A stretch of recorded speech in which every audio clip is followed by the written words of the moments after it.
Okay, so hello everyone. My name is Davinder and I'm your finance mentor. Welcome to our session wherein we are going to discuss the finance current affairs. Tell me that everything is fine with my audio and video so that we can start with the session. Quickly give me a confirmation that everything is fine.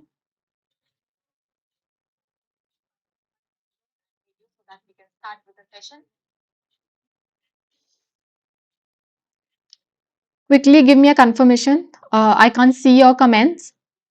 So quickly give me a confirmation that everything is fine with my audio and video. Please give me a thumbs up or say that audio and video is fine, everything is fine so that we can start. Okay.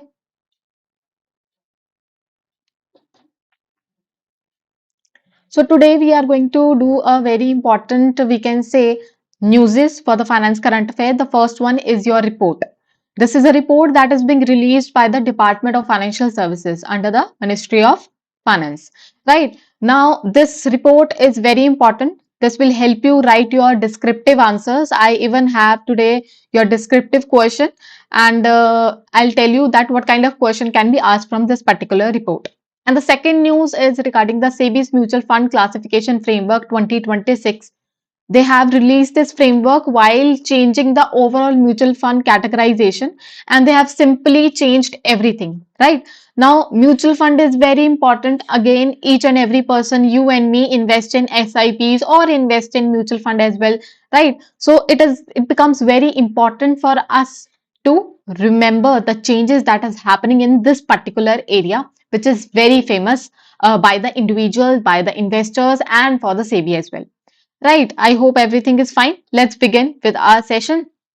So first we are going to do the report and then we will move on. So this report is being released by the Department of Financial Services.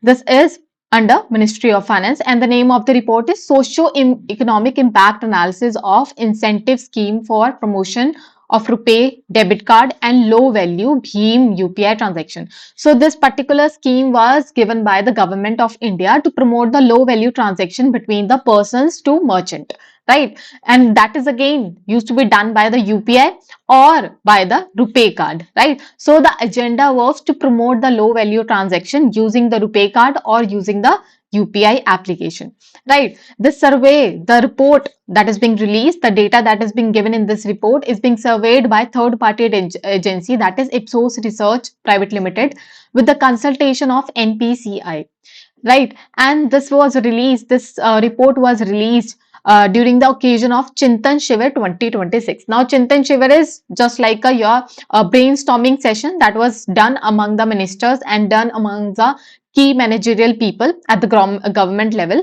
and they were discussing something. Along with that, they also released this report. So the aim of this report is to assess the incentive scheme impact. That means whatever scheme that we have launched, what is the actual impact of that scheme.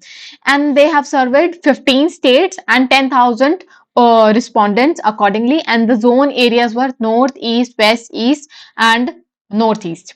So let's just talk about a little bit about the scheme. So the scheme was launched by Government of India. This was launched on April 2022. In the financial year 23, this was released, and it is still, we can say, running in financial year 25 as well. So this is particularly for the transactions of up to 2000 rupees. That is small value transactions को यहाँ पर promote किया जा रहा है. That is again done between P2M, that is person to merchant. And small merchants are being, we can say, encouraged here, which having a turnover of less than 20 lakh. तो merchant को support करेंगे, users को support करेंगे, so that they can bring more and more acceptance of digital payments. Incentive rate क्या रहता है? 0.15% per transaction, right? So this can be asked in your examination. A 1 mark question or objective right question can be asked कि इस incentive scheme में what is the incentive rate? So right, so what was the agenda is to provide a financial support. जैसे जैसे हम financial support banks को और payment ecosystems को देंगे, they will help users and merchants to have a affordable digital payment. Now see how this incentive flows through government to the actual users and merchant. So basically जो incentive है वो directly users और merchants को नहीं जाता. It flows through the banks and then to the we can say your ecosystem players, that is payment ecosystem players, say UPI application, third party application, say Google Pay, Phone Pay, इन सबको जाता है, and then through that they are transferring the incentives to the actual users and the merchants. And with this financial support, they are encouraging the low value with digital payments and using the RuPay cards and BHIM UPI application by giving them some incentive, the financial support देना चाह रहे हैं यहाँ पर, right. Let's just move ahead. तो अभी तक कितना इन्होंने कॉर्पस और हम कह सकते हैं कितना फंड आउटले किया है over the period of time. मैंने आपको बताया that it was launch in financial year 23 and within financial year 23 to financial year 25, how much money they have invested in this particular scheme is that 8,276 crore, and they have dispersed this many incentives so far through the banks and the payment system participants, right? So there are two type of programs that are running. The one is industry programs and then the other one is other programs. So industry programs are the one. Industry programs are like the one which are being conducted by the basic industry members, like merchant. अगर आपने किसी merchant को payment करी है, that is a part of your industry program. That is nothing special is being conducted, right? वो अपने program, अपने जो जिस तरह से उनका system चलता है payment accepts करने का, वैसे कंटिन्यू रहेगा. बट अदर प्रोग्राम्स की बात करें तो which are being supported by the government.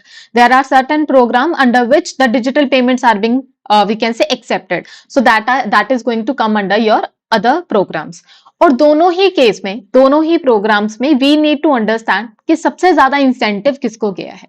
So we can say this blue part stands for the issuer. Issuer, which issuer? The banks which are issuing the card. The bank which is a card issuer to the user, card issuer to the users, right? So for them the maximum amount of incentive is being allocated towards the issuer, and then issuer is the one who is we can say further dispersing of the incentive with the PSPs and then further to the merchants, right? And we can see the same pattern in the financial year 25 as well. The 40% is again allocated towards the we can say the issuer, and so forth. It is acquirer and PSPs, and then lastly third party applications, right? Let's just move ahead. Now, what are the advantages of digital payments? Now, this is very important. Why? Because this is going to help you write your descriptive answers, right? We often write the benefits of digital payments like financial inclusion, digital literacy, and so on and so forth. Now, this is very common terminology that we use. However, if we use these kind of patterns while we are telling the advantages of digital payments in your descriptive answer, these are going to help you in gaining some more marks. I'll tell you and I'll explain you here.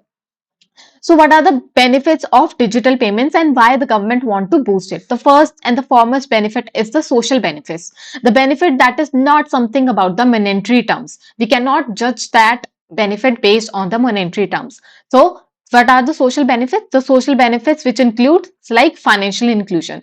Now financial inclusion is not something which we can say we can judge based on the monetary terms, right? This also includes corruption. With the inclusion of more and more digital payments, there is a reduce or we can say reduction in the corruption, right? This is what we want, that we can see each and every transaction and where it is flowing. With the more and more digital payment, we can see that where the funds are being flowing, and this gives a lot of transparency to the users as well, and to the government as well, and to the bank as well, respectively, right? And then we come to the economic benefit. That means how it is going to boost the businesses of the government in terms of how they are going to benefited by this within a monetary terms. So as we know that with the digital payments, the payments are going to flow quickly, right? Because digital payments are very quick, and with the quick payments, the businesses will get instant cash flow. Instant cash flow से उनको management करने का, fund management will be done in a better way, and hence this is one of the economic benefit. And also for the government, how it has benefit, because there is no any kind of, we can say, leakages in the fund that can happen. Any kind of direct benefit that has been given to the recipient or the beneficiary by the government to the beneficiary, there are high number of chances that leakages could happen if we send the money physically.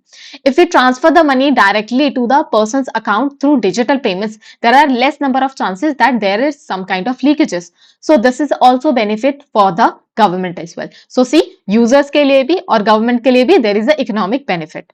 Administrative benefit. It is very easy to be monitored by the government or by the bank. Even if we talk about the merchant can track the payments, how many payments they have tracked, and it is very convenient for the merchant to look after their payments so far they have gained, right? And if we talk about the segment specific, we can say benefit. If we talk about the merchants or the users, both of them are having their own respective benefit with regards to digital payments.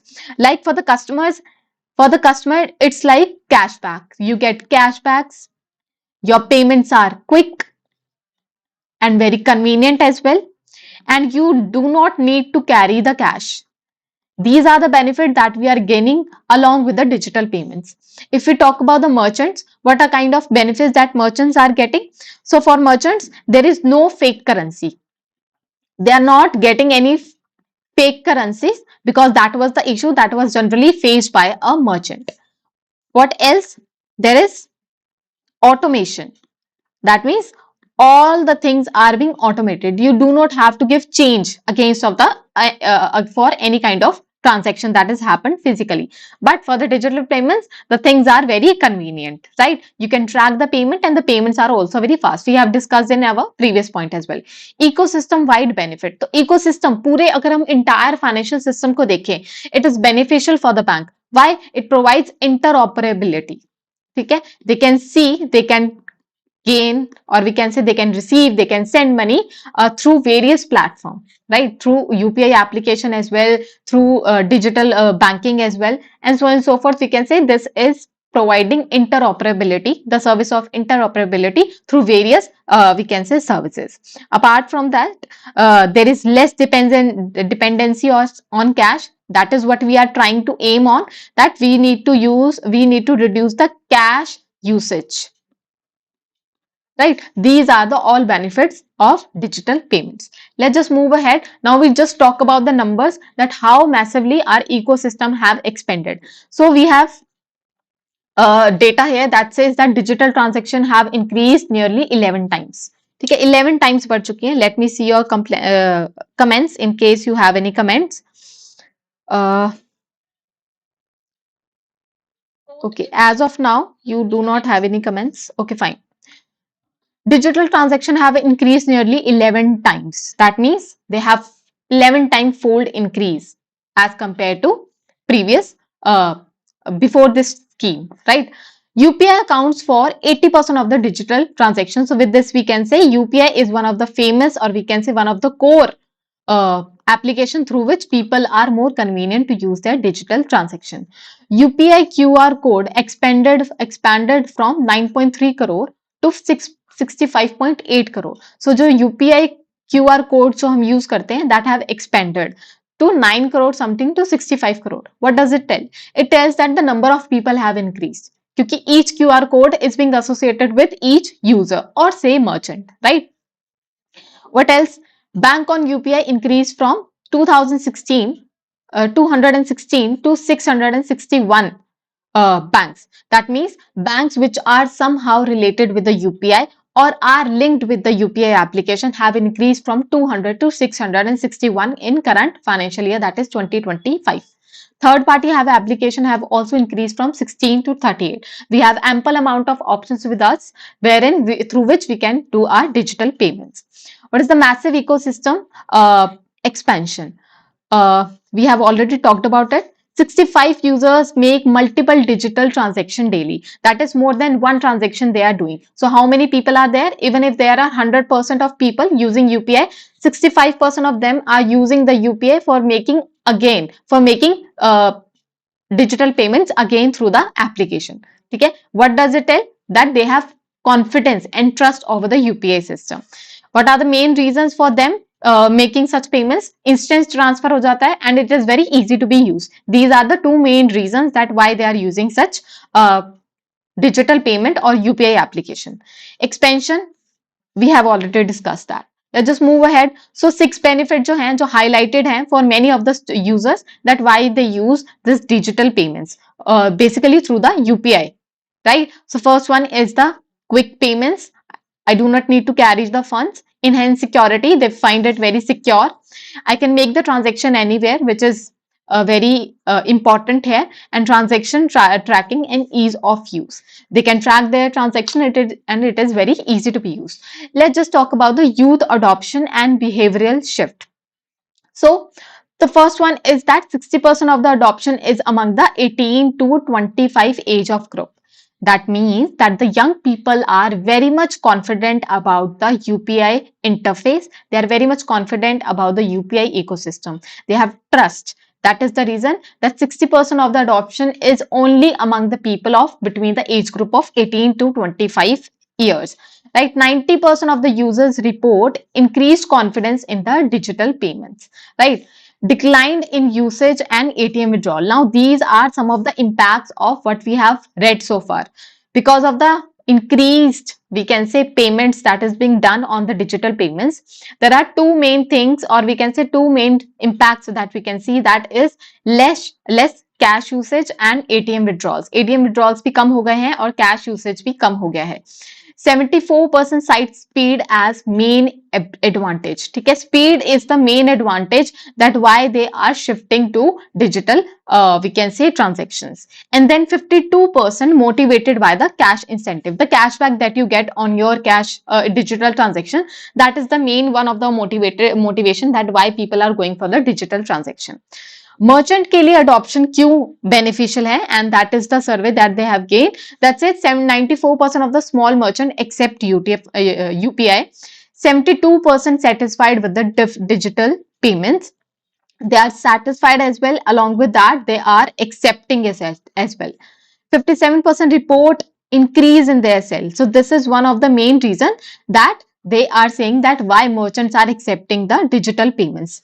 Right, faster transaction and better record keeping. It is better for the merchant to see or accept the transaction through the digital payments because it helps them track their transactions. Right. Operational convenience improved. That means operational convenience. They do not have to bring out their exchanges. जो भी changes होते हैं, जो भी आपको पैसे वापस देने होते हैं, that is not is required here. ठीक है, and also you have a proof that you have made a payment and you have received a payment. So that is very much convenient for the merchant as a operational basis. Now this is one descriptive question that I have put here for all of you. I want you to solve this question at home. This is one of the homework that you are going to get, and in the next class I will give you the structure answer for this so that you can compare your answer with this, and along with this we are also going to have one MCQ as well. So in my classes you will see a mix of everything. I might give you the descriptive answer, or I might give you the descriptive question, or I might give you some MCQs to be resolved. So as per the type of the question or as per the type of the news, I'm going to give you the type of the question that can be asked in the examination. So this one, screenshot it, or you can simply save this PDF so that you can get the this descriptive question and the content of this PPT as well. Let's just move ahead with the second news, which is SEBI's Mutual Fund Classification Framework 2026. Now, this is very important. SEBI has made a classification, another classification of mutual fund framework. So, there is already a mutual fund category which classifies the mutual fund schemes in say 32 to 38 categories. Now, this is very confusing, and SEBI has also highlighted the fact that many of the schemes that is being offered by the AMCs, asset management companies or mutual fund companies, they are overlapping in nature. Even if their name are different, they are catering the same requirement of the investors. So their name is different, but they are investing at the same place, right? So why their name are being different? So we need to reduce this confusion for the investor as well and for you as well, that is for the regulator as well.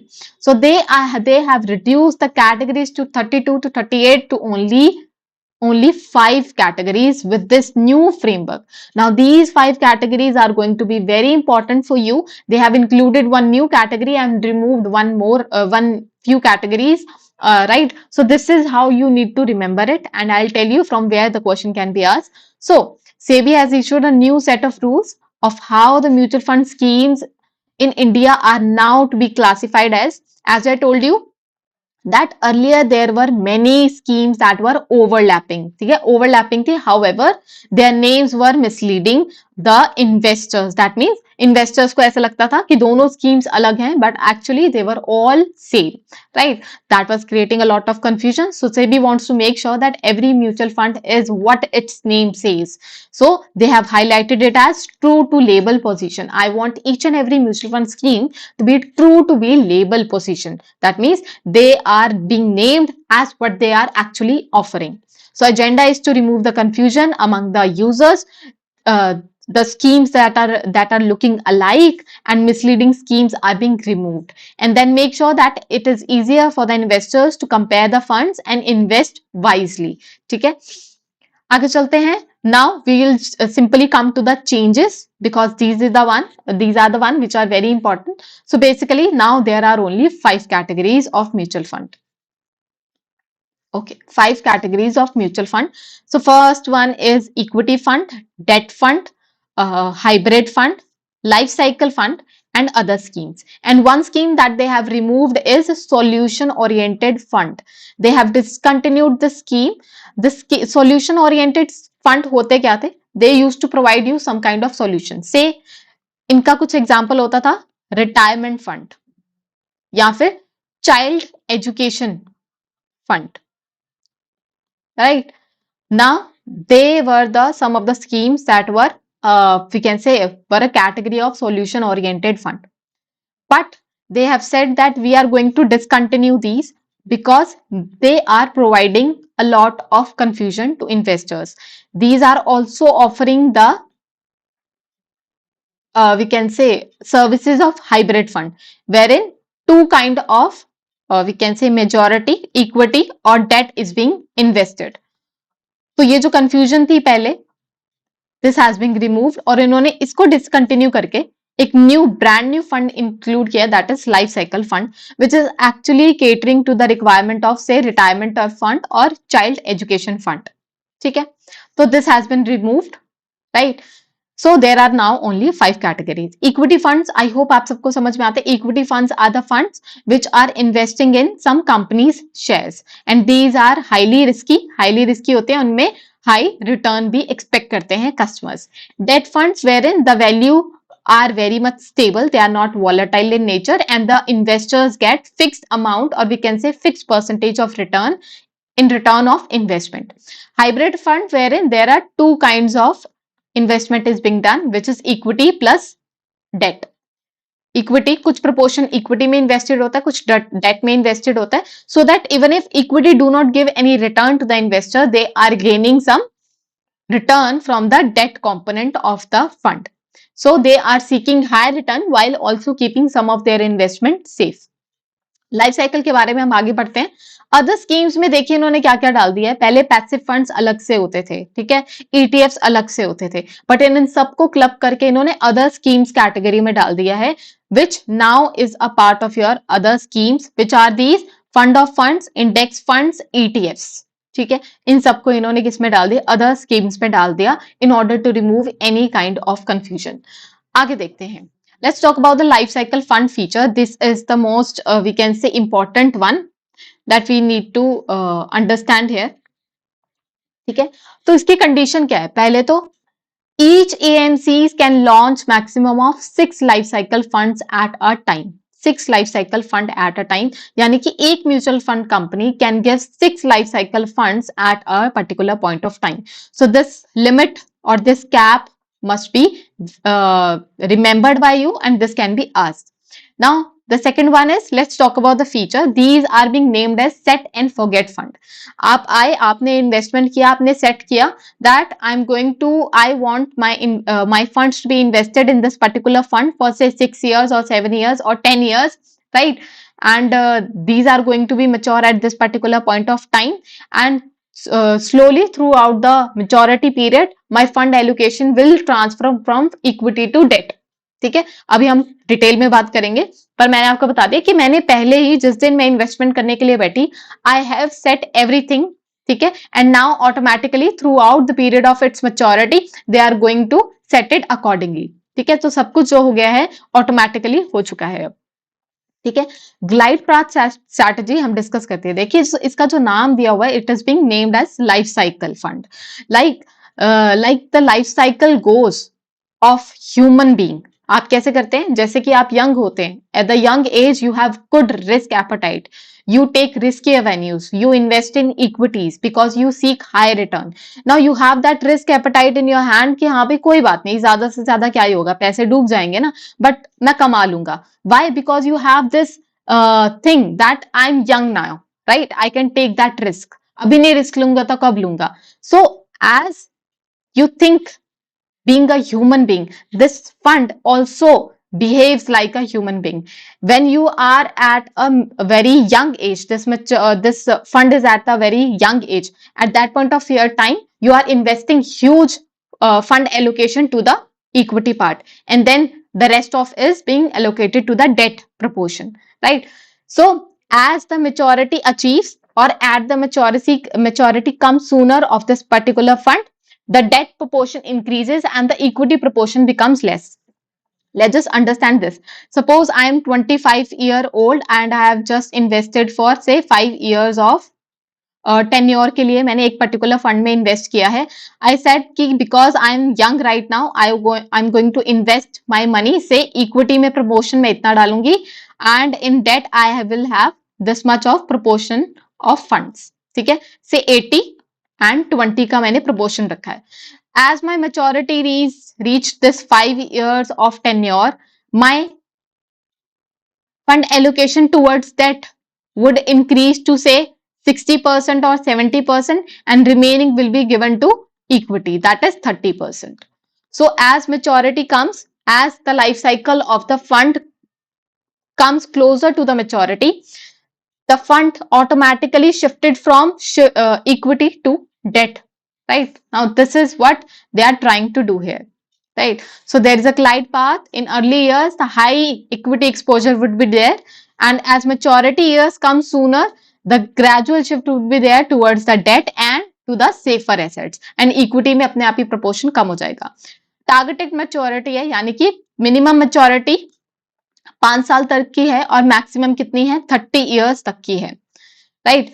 Diverse allocation है, यानी कि अब ये जो fund है ये diverse जगह पैसे डाल सकता है। That means it can invest in equity, debt, gold, silver ETFs और इन वीज और रिट्स एज वेल। सो इन सब एसेट्स में they can invest, so that it do not show the features of hybrid fund. Automatic rebalancing होती है, जो glide path strategy इसी की बात कर रहे हैं कि automatically they are going to rebalance the proportion of your debt and equity. Open ended fund रहेंगे, that means you can withdraw your money any time you want to, they are giving you these kind of flexibility. Graded exit load, however they are providing you this we can say flexibility, they are also providing you the penalty, they are naming it as exit load.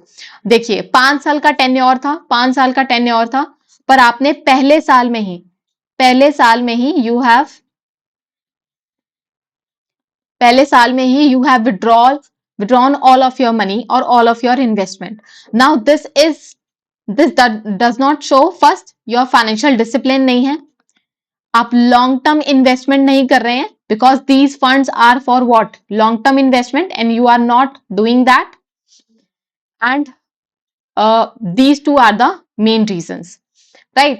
So अगर आपने पहले ही साल में अपनी investment निकाल ली है, तो there would be a penalty of 3% of whatever amount that you have withdrawn, 3% of whatever amount you have withdrawn.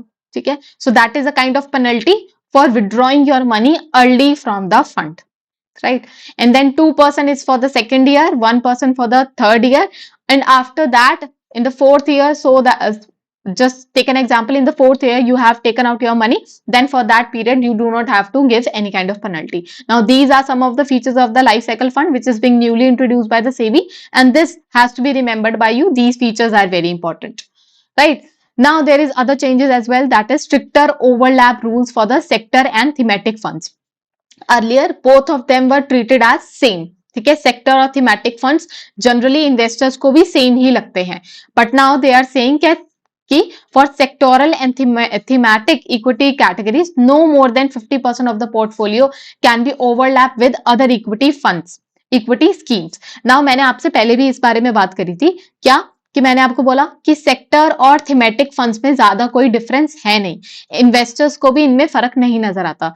Sector हो गया एग्रीकल्चर सेक्टर में आपने लगाना चाहते हैं, थीमेटिक हो गया आप डिजिटल इनोवेशन या फिर डिजिटल हम कह सकते हैं प्रोग्राम में आप कोई पैसा लगाना चाहते हैं, ये थीम हो गई और ये पर्टिकुलर सेक्टर हो गया। बट म्यूचुअल फंड ने इतना ज्यादा इनमें इन्वेस्टमेंट कर रखी है या फिर इतना ज्यादा हम कह सकते हैं चीजें are so dynamic in nature that दोनों में अब डिफरेंस पहचानना मुश्किल हो गया है।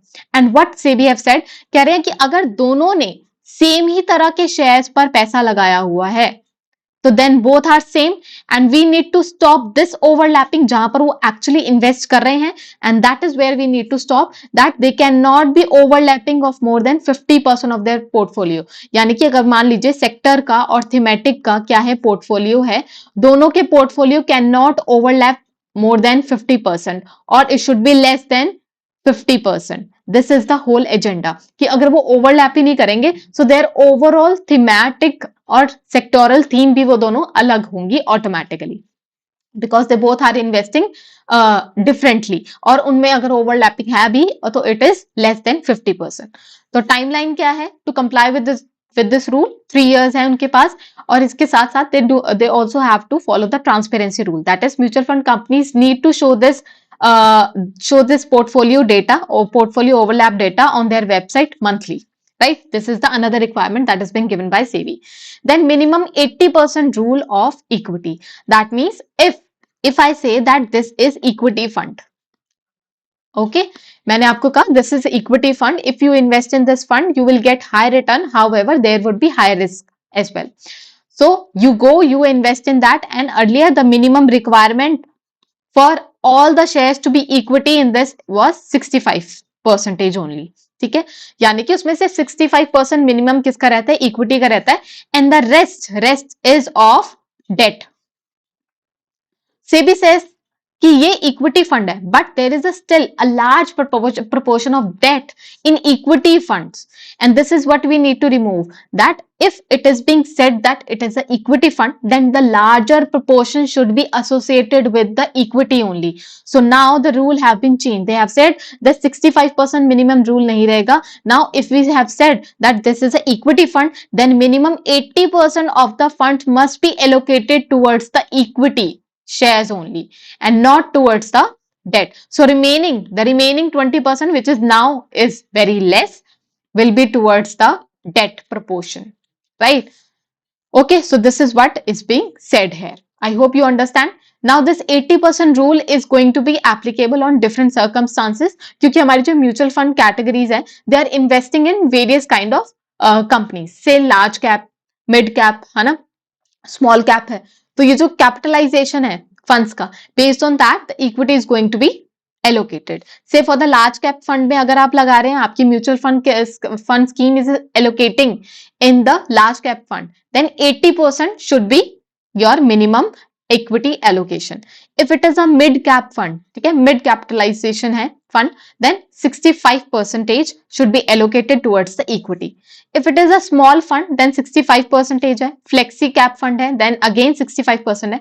अगर multi cap fund है, that means you are investing in 2 or 3 capitalization fund, that is large cap में भी invest कर रहे हैं, small cap में भी invest कर रहे हैं और mid cap में भी invest कर रहे हैं, then 25 each must be invested in each category of fund, right? So 25 each comes out to be total as 75%. So 75% total किस में रहेगा, इक्विटी में रहेगा। ईच कैटेगरी में, ईच कैपिटलाइजेशन में देखा जाए लार्ज कैप, मिड कैप और स्मॉल कैप, देन 25% ईच की इक्विटी होगी।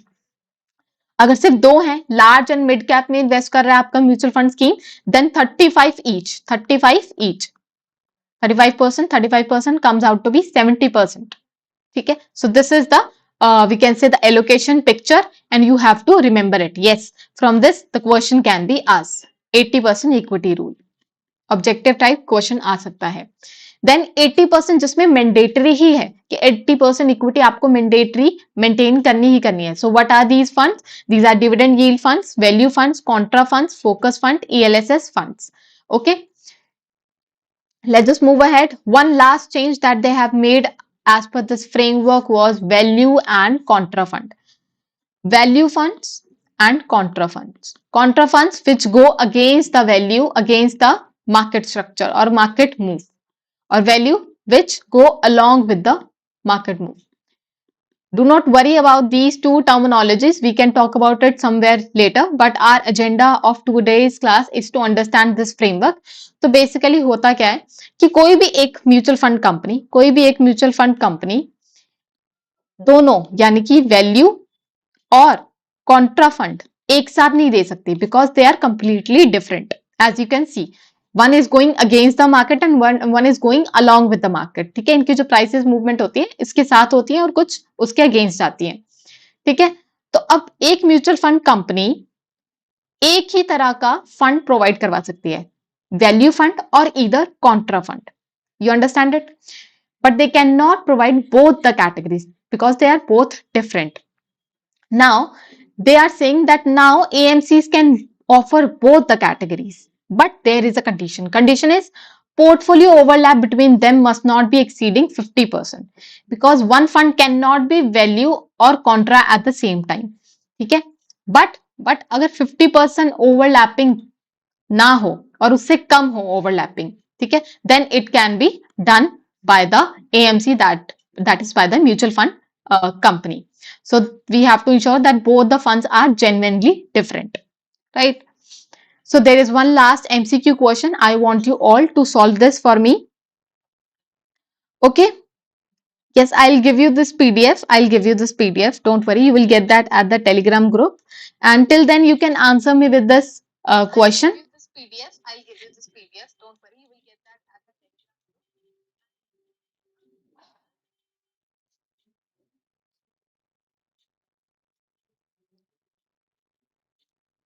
Fifth month ke I'll going to cover maybe in the paid course, but not here. Let me see. I'll tell you in the next class whether I'll going to cover the February month ke finance current affairs or not. ठीक है, वैसे मार्च तक के भी sufficient रहेंगे. It is going to be sufficient if you cover finance current affairs from March onwards.